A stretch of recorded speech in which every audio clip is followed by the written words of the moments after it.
Hey everyone, it's Ben Hardy here, and in today's video we're reviewing a fully loaded Camaro SS. Before we get into this video, I want to give a huge shout out and thank you to the Larry Miller Chevy here in Murray, Utah for giving me some time with this Camaro. I'm going to include a link to their website in the description down below so you can check out what they have currently. And then on a side note, if you want to save time and money the next time you purchase a car, link to my car buying guide in the description down below. Let's get into it.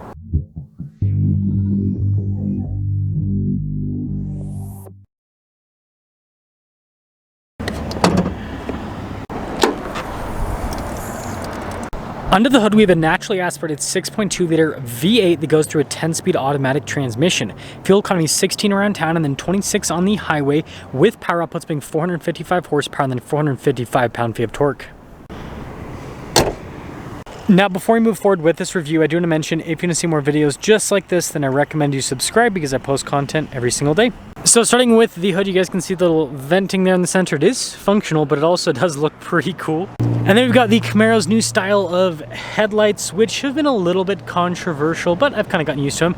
SS logo, blacked out Chevy bow tie. Notice everything else is blacked out here at the bottom, and I like the little accent light there off to the side. And putting it all together with all the blacked out elements looks really sporty.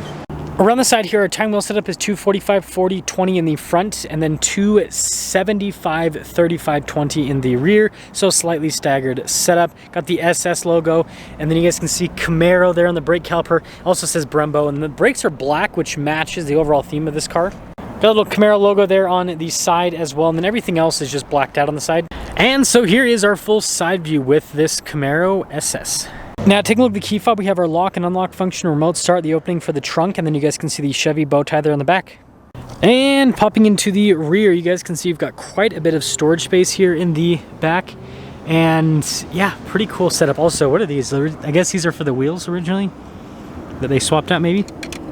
Interesting, but anyways, when you're done with the trunk, plop, you guys can see you've got the satin spoiler, it looks like, and then I love the taillight design here on the SS. I think it's really cool with the white, and then you guys can see the SS logo and then the blacked out exhaust tips. And putting it all together, let me know you guys think about the overall design here with the Camaro.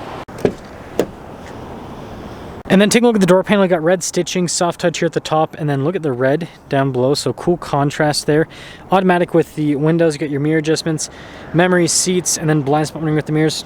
And that red theme continues onto the seats. You guys can see red in the center, and then you got some red stitching, and then also wireless phone charging pad there in the back, for those of you wondering. And then here's the front seat, again with that theme of the black and the red. I think it looks pretty sweet. Power adjustments there on the side of the seat. And then you can see pedals, pretty normal down below. And then we do have the controls to heads-up display.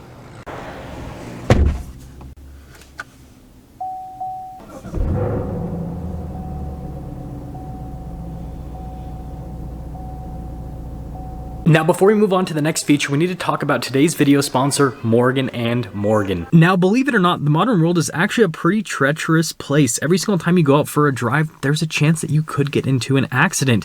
You could be walking in front of a business, they could have something on the ground, and you could slip and fall and hurt yourself. And on top of that, you could just be doing your job, right? Like you always do, and something could happen and you could sustain a major injury. This is a topic that's very important to me personally because I drive about 40,000 miles per year for the channel, and so there are a lot of situations that I'm put in on a day-to-day basis where accidents almost happen. Now, knock on wood, nothing's happened for years, but there's always the chance that something could happen. And this is where Morgan & Morgan comes into play. They are America's largest injury law firm with over 100 offices, over 800 lawyers, and over 4,000 case staff that are all ready to help you out. And one of the best parts about working with Morgan & Morgan is that things like the negotiations, the court hearings, and the research associated with putting together a case are all free unless you win. And so if you're involved in some kind of personal accident, whether it be a car accident, a slip and fall accident, or an accident at the workplace, then you might want to get help from Morgan & Morgan. And on a little bit of a side note, don't feel bad about hiring an attorney. Remember that you're suing the insurance company that is worth billions upon billions of dollars.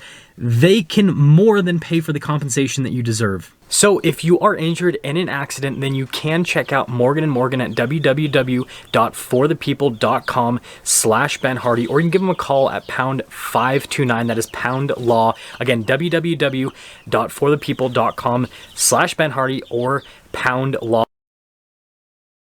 Now taking a look at the steering wheel, you guys can see perforated on either side. You got red contrasted stitching, SS logo there on the bottom portion. Volume controls, we got our cruise control, heated steering wheel button, controls for center stack, paddle shifters by the way for the 10-speed as well. And then you got your regular stocks here on the back. And then here's the gauge cluster analog on either side. You do have that screen there in the center, which you can use to scroll through and see different bits of info on the car. But the fun thing is the drive modes. So we've got a few. We got snow, track, sports, and touring that we can go through. And then in reverse, we do have a backup camera with trajectory lines that turn with the steering wheel. Resolution's pretty good. And then as for the rest of the infotainment system, good response time with the screen. We do have Apple CarPlay and Android Auto, and I like how we have physical buttons there at the bottom as well. We also have heated and cooled seats, dual zone climate controls, and you twist the vent to change the temperature, which I think is, I don't know, a pretty cool feature. And then we have our shifter here for the 10-speed automatic, says Camaro there on the top. Stability control, drive mode select behind that, parking brake here, little 12 volt, some cup holders, and then you guys can see a center console. Nice stitching and padding here on the top, and I like up above as well. And then you guys can see the glove box. And then we do have a camera rear view mirror. And then we've got a regular sunroof. Now here's the window sticker for this 2024 Camaro. You guys can see we've got the Mac ride with this, or magnetic ride control, I should say. And also there's your base MSRP. But yeah, lots of options. Total MSRP $59,225. Let's see how it drives.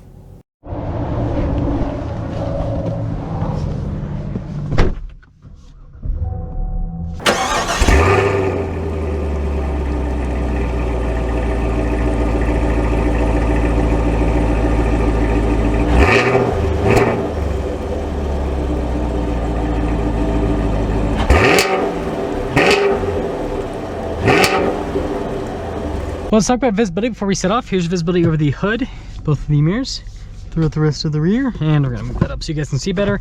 But let us set off in the Camaro 2SS. I just reviewed an SS 1LE yesterday, so I'm very intrigued to see how the more luxury-based Camaro drives. This has the magnetic ride control, and it's, you know, less about track focused driving, more about just being a muscle car, I guess is a way that you could look at it. So it'll be interesting to see the driving difference with this. First off, it actually seems quieter compared to the 1LE. I don't know if that's reality or not, but it does definitely seem that way. I will say brakes are just as responsive. Really do like the braking on the Camaro. I think it's a very good setup overall. Oh yeah, let's pop it right into sport mode. We don't need any of this touring mode garbage. Very comfortable. It's one thing I do like about, I keep calling it Mac Ride, sorry, that's Ford system, but similar technology. The magnetic ride control, I do like it. It makes the Camaro a lot more comfortable, and I think it's most prominent in the ZL1, because like if you drive a ZL1 and then a ZL1 1LE, the difference in ride quality is just astronomical. It's crazy how much more comfortable a ZL1 is compared to a 1LE. I do like the torque. I think that's nice. Yeah, it's comfortable.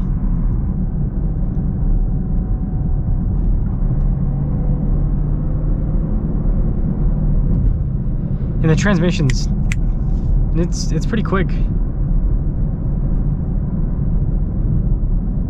Yeah, I think they've done a really good job with the tuning on this. Again, it's more like a daily driver, like muscle Camaro. That seems like that's what this 2SS is going for, and it seems like that's what this is accomplishing as well. Okay, so we are further along here in the 2SS. I've got it in the manual mode right now. Transmission's responsive, so is the engine, of course. I mean, look at the downshift there. Yeah, I think this exhaust is just as obnoxious and rowdy as that 1LE. I mean, listen to the, here, I'll put the windows down a little bit so you guys can hear it better. Well, I am not good at this window opening thing because they're automatic windows, so I gotta like just creak them a little. There we go. Okay, so that's probably good. But yeah, just listen to this.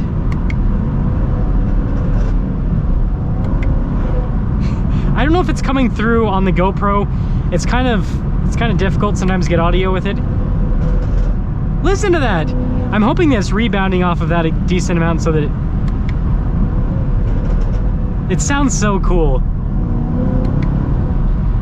And the transmission's super responsive with these paddles. Yeah, the damping's so good with this car. This drives really, really well. I think if you're gonna drive a Camaro like on a pretty regular basis and you want to do road trips in it, this would be the one to get. Just because of the comfort that this provides.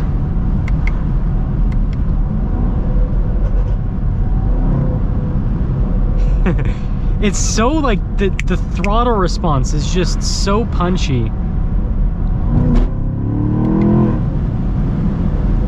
Gosh, gotta love the feel this has. So yeah, I after driving this pretty much back to back with an SS1LE, I think that I would honestly, like, I love the looks of the 1LE and I love how sharp that car is. It's so razor sharp.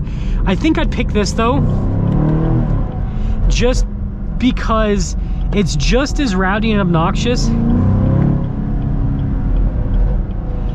but it's way more daily drivable compared to the 1LE package. Let me know what you guys think though. Let me know if you're team SS or 2SS or if you're team 1LE.